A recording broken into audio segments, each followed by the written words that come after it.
A few weeks after that dust-up at the OK Corral, I was still after Johnny Ringo. I had tracked him and the cowboys to their hideout at a sawmill, and they were loaded for bear.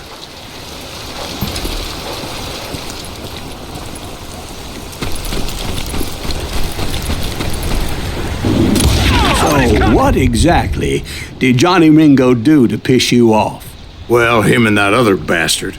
Roscoe Bob Bryant? Yep. They both deserve to die, and I promise I'll tell you why. But first I need to tell you about the Cowboys' new boss, Curly Bill Brushes. Herb's coming! Get ready, boys.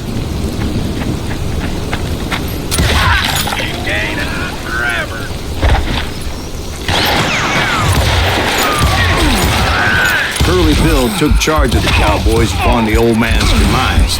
And after that gunfight at the OK Corral, the Clantons wanted revenge.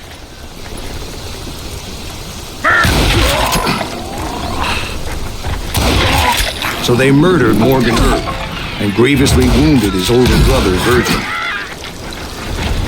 You shoot the son of a bitch! Wyatt and Doc went on what became known as the Vendetta Ride, hunting those outlaws down. So when I showed up, that's who they thought I was.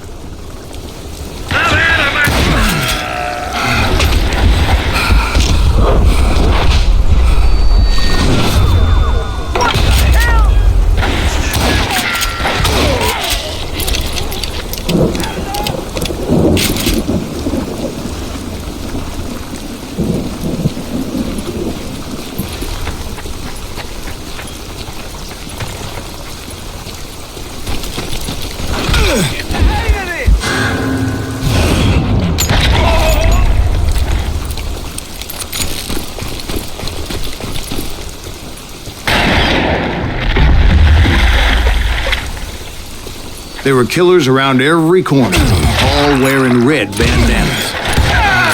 That's how the Cowboys identified each other, and I was beginning to wish I had one myself.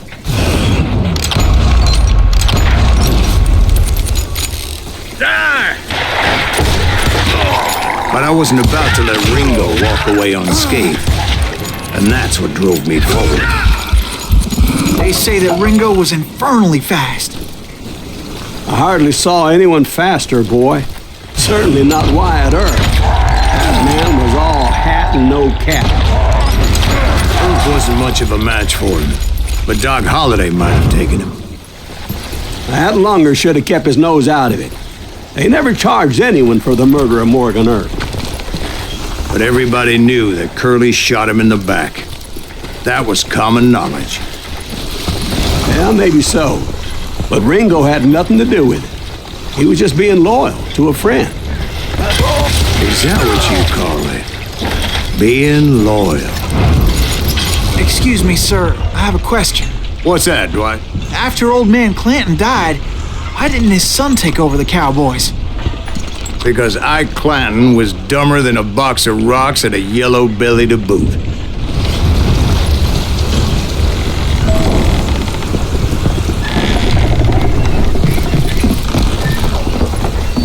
Now, where was I? Taking down the entire cowboy gang single-handed. Indeed I was, Jack. Son of a bitch!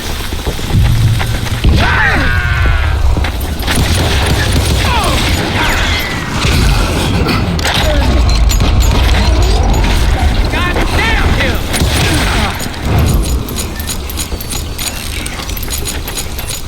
Come on out, you yellow bastard! Though it wasn't easy, as those boys had good cover.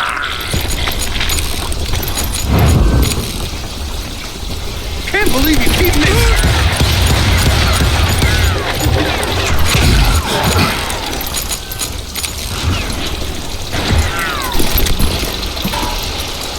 Like that sucker.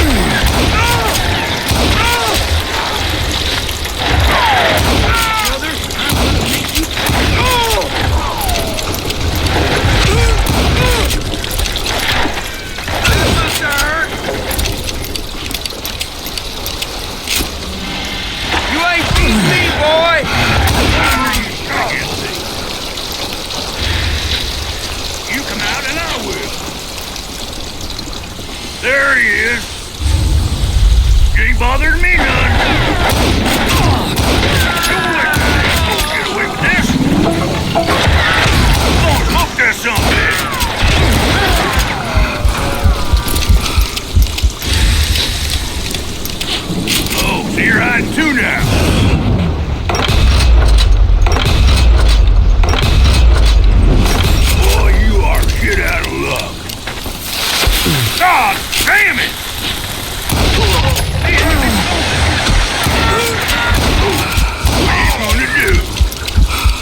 There were carts everywhere, piles of lumber, and God knows what else for people to hide behind.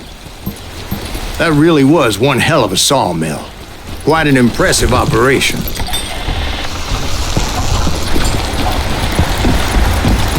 And where was Curly Bill? Did you see him? I'm about to get to that, Ben. Patience. I'm painting a picture here. There was this beautiful waterfall and a crystal clear stream that led to a verdant valley that was truly...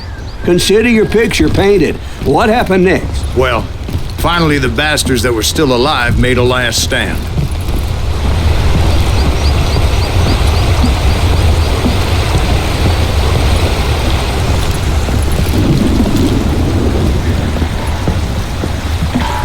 Curly Bill, Johnny Ringo, and his compadres took off into the lumber yard, and I followed after.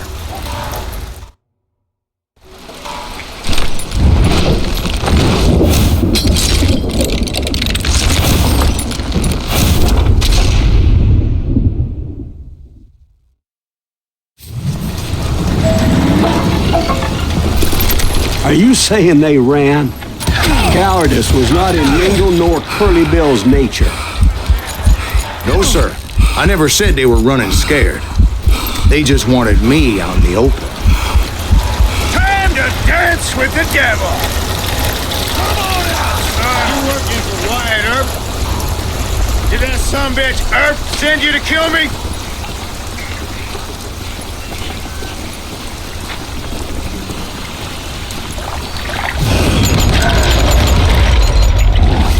Why is he still standing?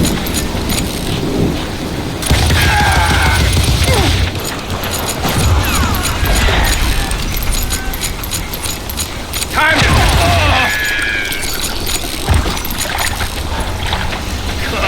Come out, wherever you are! Did that sumbitch Earth send you to kill me? You want some more?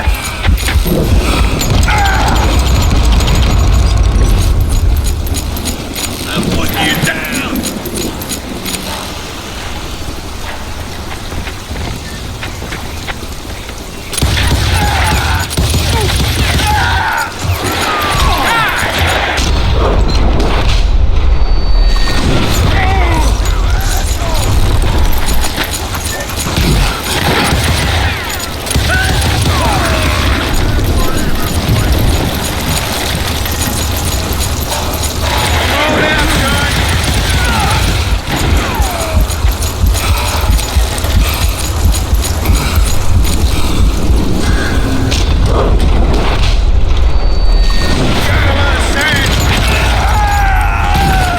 Gave me no choice but to take his life.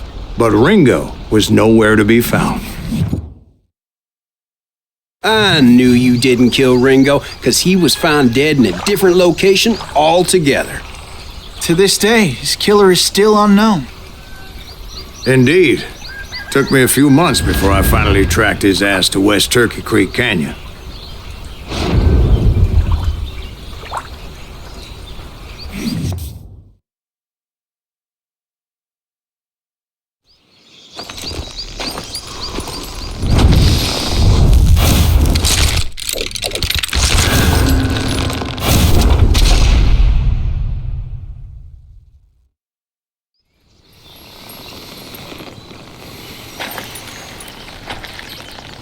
That's incredible, sir. I always thought that Doc Holliday was the one that killed him.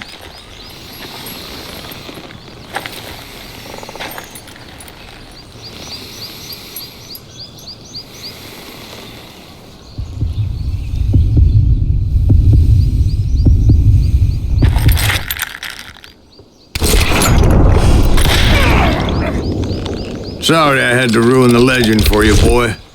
But the legend ain't always true. Doc Holliday had nothing to do with the death of Johnny Ringo.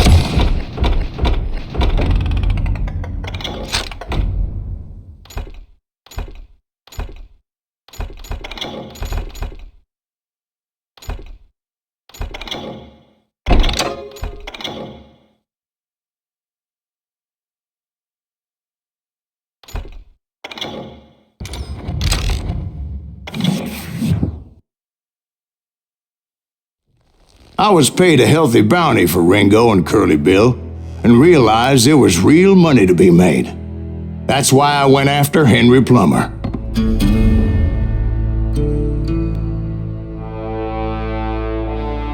Wasn't he the sheriff who augmented his income by shaking down miners and robbing gold shipments? That's the one. Oh, yeah, I remember him. He ran that gang of thieving outlaws called the Innocents. So it's true that you went toe-to-toe with him? Indeed I did, son. Indeed I did.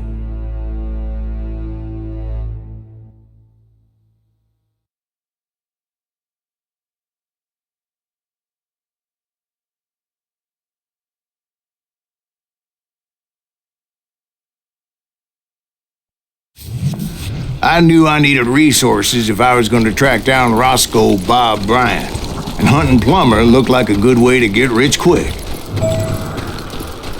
As the local vigilantes exposed him as the leader of the bandits and put a generous price on his head. Plummer rallied his gang to plunder one last gold mine before making their escape, and that's where I thought I'd find him. Why would you be nervous? No one has the cojones to come after us. As long as you don't light up a cigar, we're fine. Besides, George is up. Oh, yeah? Who the hell is that? My late father pointed out to me more than once. God made men, but Samuel Colt made them equal.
I knew that dynamite wasn't mine, so I decided the polite thing would be to return it.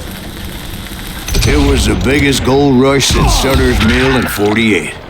Unfortunately, prospectors weren't the only ones drawn to those riches. There were thieves and killers, robbing travelers and hijacking gold shipments. Like those that ran with Plummer. Some were just regular folks I knew from town, drawn by greed and easy picking. Charlie Crow, the blacksmith. James, who worked in the stable. Sam and Jeremiah Barber, the butcher's sons. Ordinary citizens who lived a double life. Of course, the rest were veterans of the Civil War. Stone-cold killers trained on the bloody fields of Shiloh and Antietam. Plummer had a lot of men on his payroll. A hell of a lot. That son of a bitch pretended to protect the public with one hand while stealing them blind with the other. He set up a defensive perimeter which I had no idea how to breach. Dangerous, desperate individual. I thought I was some kind of hero.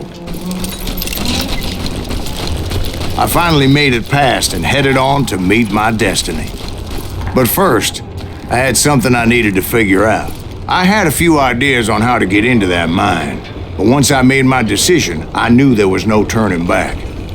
So my first thought was to enter the nearest mine portal. I saw an entrance. Made sense. It was the quickest way in, but that also made it more dangerous, as there would undoubtedly be enemy pickets posted along the way.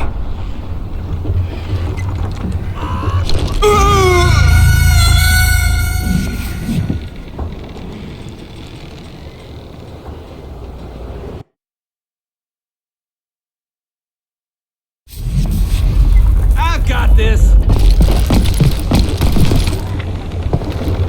This is our gold now.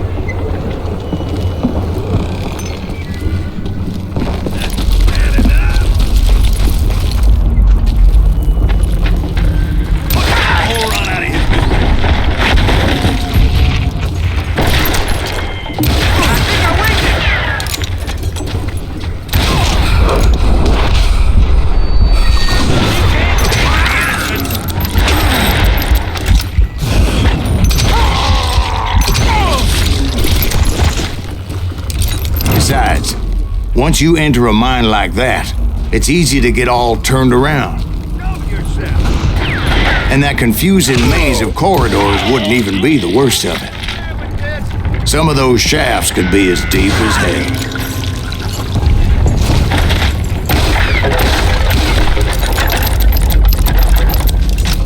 That's it for you. A single stumble or misstep can easily end in a deadly plunge to oblivion. I do not deserve to die like this.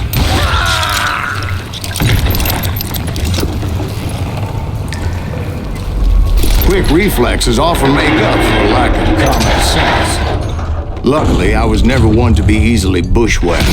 I would just need to be careful not to blow myself to kingdom come. There he is! With all that gunpowder and dynamite everywhere, Roddy has to know what he's shooting at.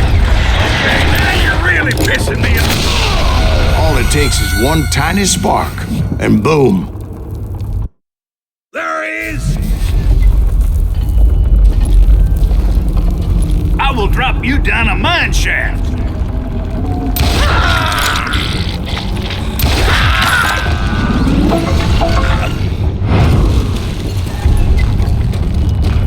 One wrong bullet could have turned that mine into a dad-blasted tomb.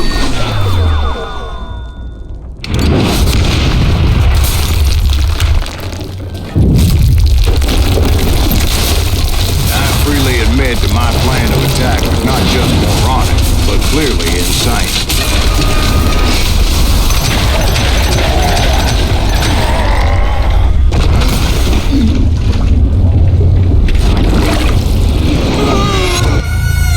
It's a good thing that I abandoned that ridiculous plan before I even tried it. Instead, I spotted a ladder, a way into the mine from the opposite side.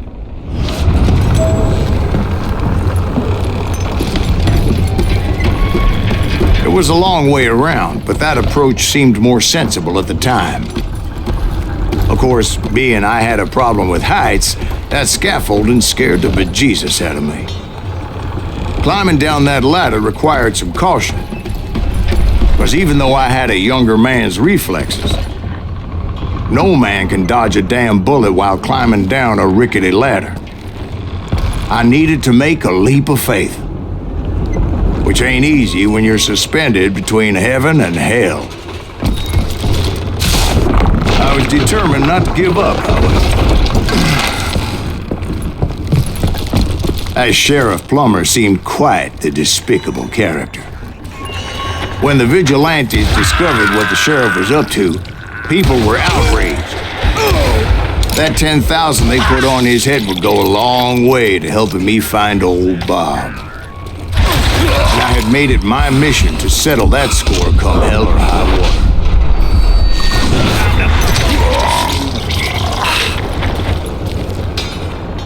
But first, I would have to make a choice. Take the elevator or climb the ladder.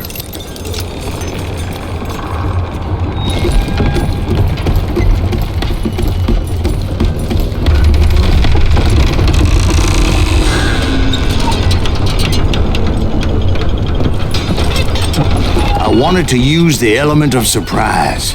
Plus, I figured I could use the exercise. I was warmed up already, so what the hell?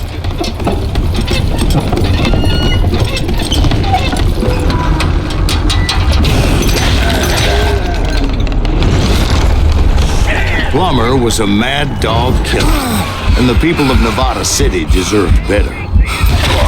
Nevada City? Well, I thought Plummer met his maker in Bannock, Montana.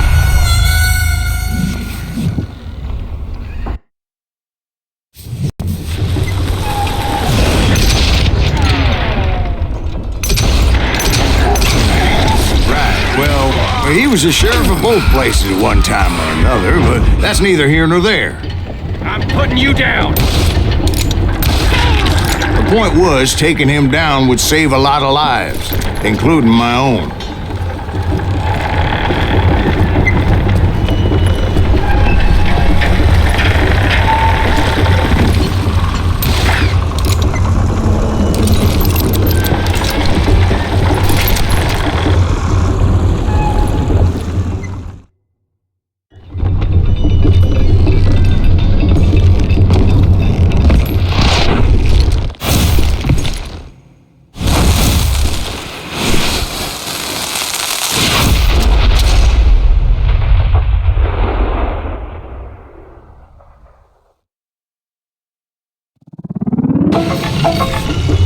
They're gonna bury you in a million pieces! It's just getting worse and worse for you, ain't it?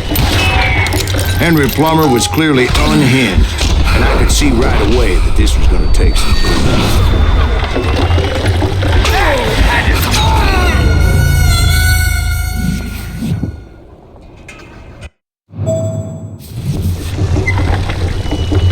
They're gonna bury you in a million pieces!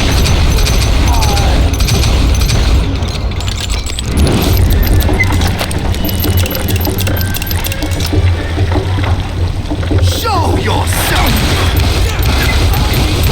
Here! Come on, boys! Take this cocksucker out!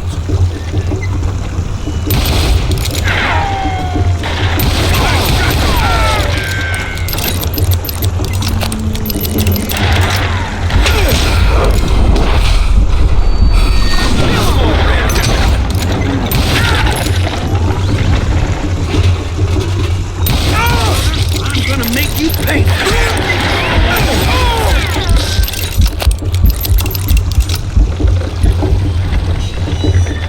This is gonna hurt!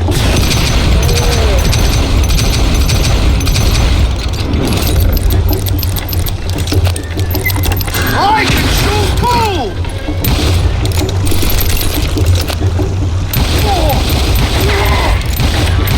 You kill him, or I kill you!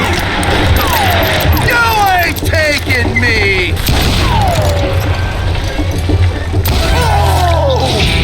So that's how Henry Plummer died. Him and his crew were worth their weight in gold. And now, I was officially a bounty hunter.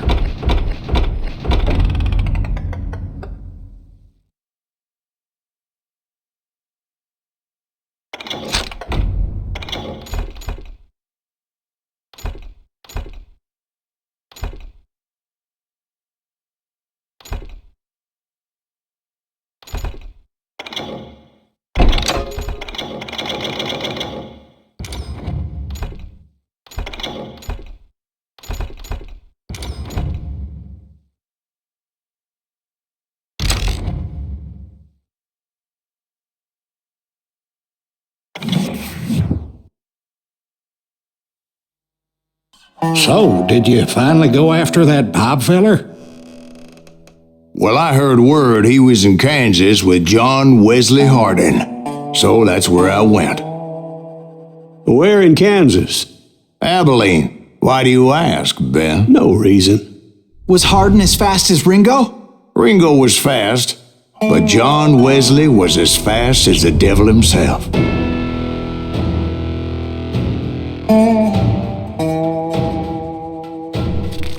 Hell, he killed his first man at 15. From that day forward, he had a price on his head and wouldn't back down for nobody, not even Wild Bill Hickok himself.